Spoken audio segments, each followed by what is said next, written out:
Hey guys, welcome to my YouTube channel, or welcome back if you've been here before. My name is Liz and this is Let's Get Listicle, where we do everything card making. I am happy to announce I have finally reached 500 subscribers, so I will be doing my giveaway. Just to re-show you if you didn't watch my previous video where I showed all the products, I'm going to be doing two giveaways. It's kind of like a de-stash for me, but it's also like a bunch of things that I've maybe only used a couple times. So they're like in great condition. I do have a couple of Halloween paper pads that I'm giving away because I don't make that many Halloween cards. So I have the 2022 and 2023 Doodlebug papers. So I don't remember which one of these I called set 1, set 2, whatever in my last video, so I'll just call this one with 2022 set 1 and the one with 2023 set 2. So in set 1, there's going to be this snowflake embossing folder, this Stamping Bella stamp with dogs, these dies and embossing for leaves and an acorn. I actually only bought the set so I could have the wood grain embossing folder. I never used these, so these are brand new.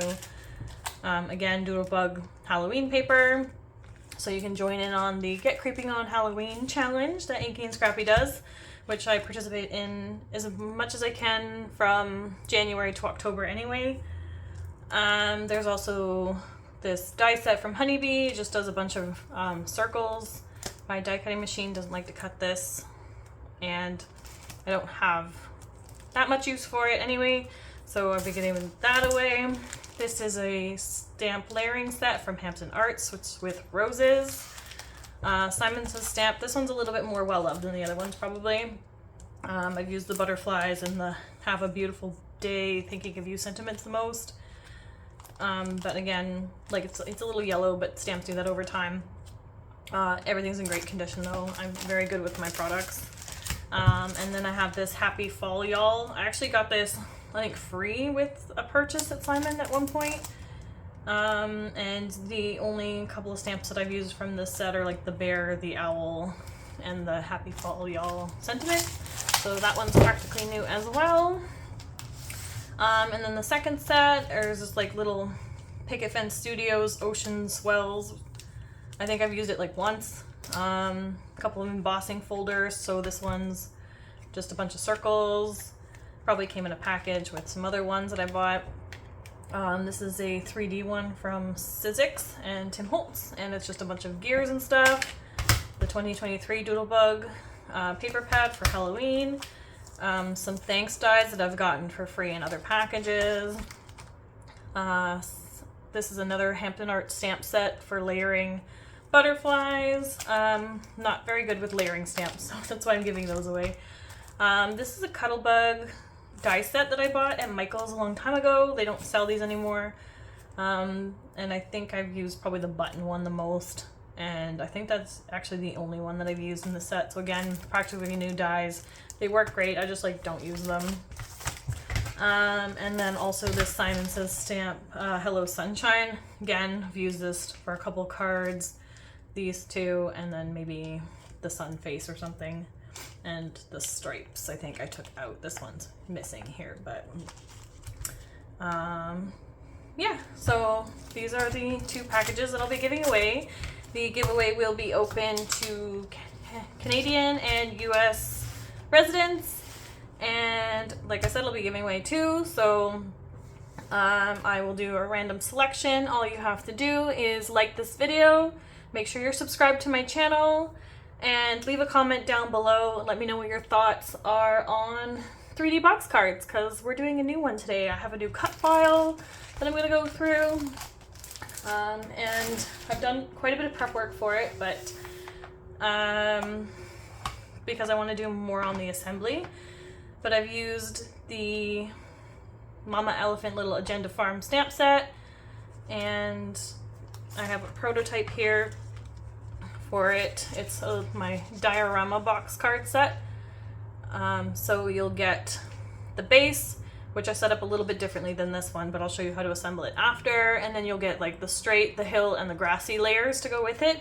There's one of each in the file, but you can like put as many as you want on your cutting machine. And yeah, so today we're gonna be making like a little farmyard scene with this. Again, I did some prep work. and I already cut out and ink blended the panels that I needed, and then I will show you how to cut and assemble these. So I will now switch over to a voiceover for the rest of the video.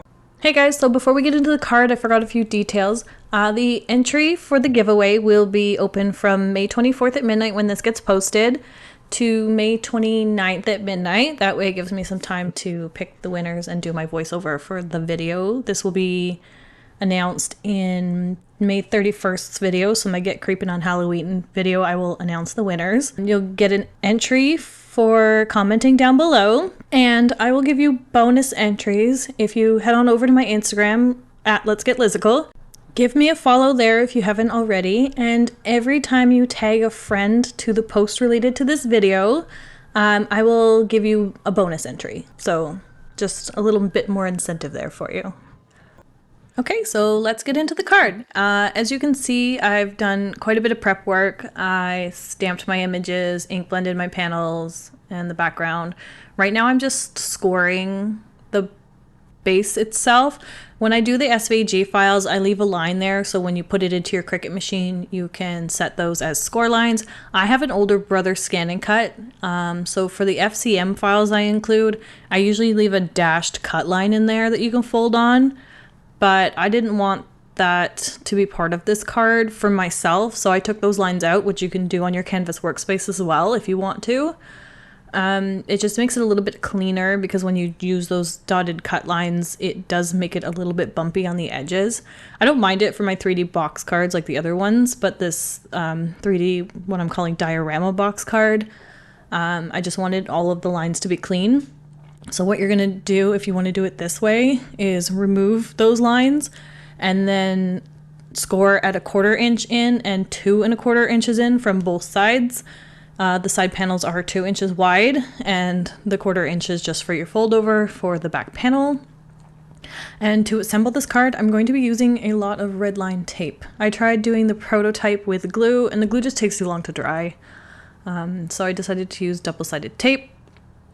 And for the frame here, I'm just adding a bit of support.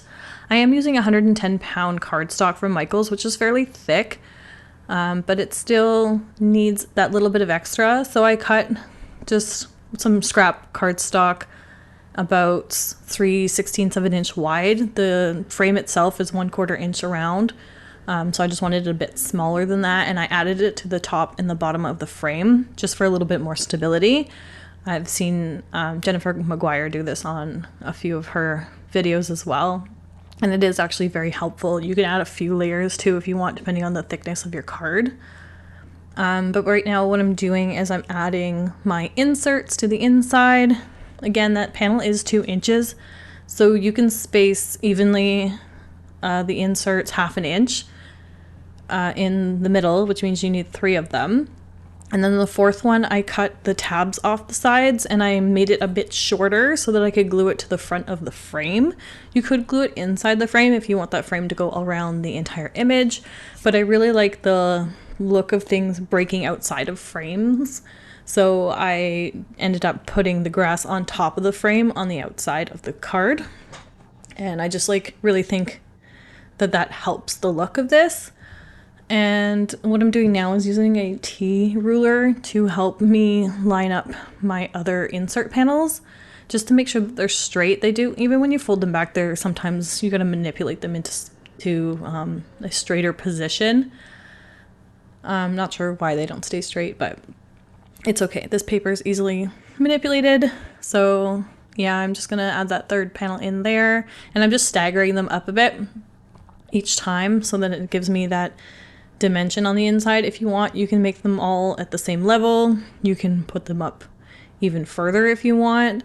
I didn't have a lot of space because I'm putting the big barn in this one, but maybe like another card I would space them out a little bit more.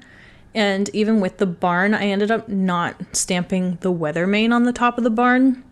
When I stamped and colored it, I just kind of skipped that part, and I cut it off the top and just kind of use a bit of a white pen for what little ink was left there, because I just kind of inked up my image and then I wiped it off afterwards, which leaves a little bit of ink on the stamp, but if you use a white gel pen or like a Posca marker or something to cover up the little bit of ink that's left over, then your white border is fine.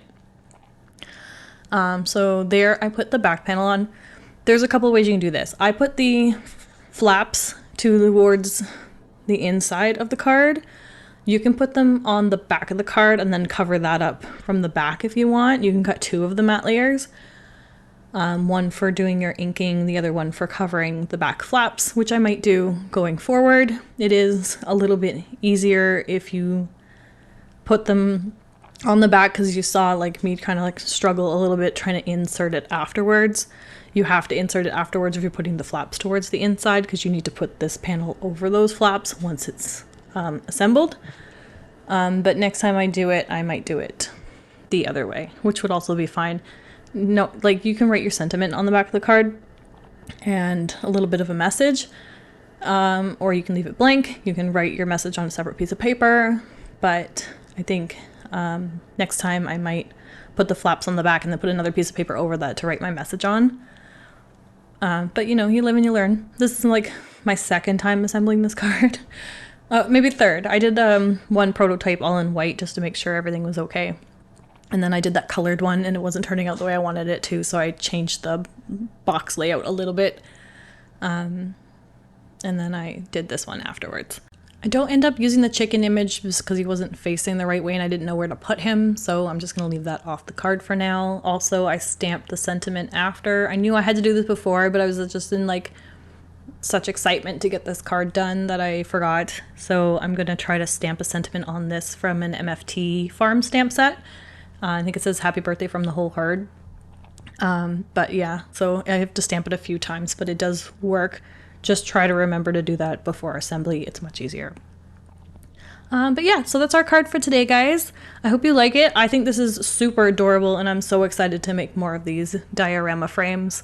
And I have more ideas for more cut files in the future, so stay tuned for that. But thanks again for joining me for today, guys. Give this video a thumbs up if you liked it. Comment down below for that entry, and I'll see you guys next time. Thanks. Bye.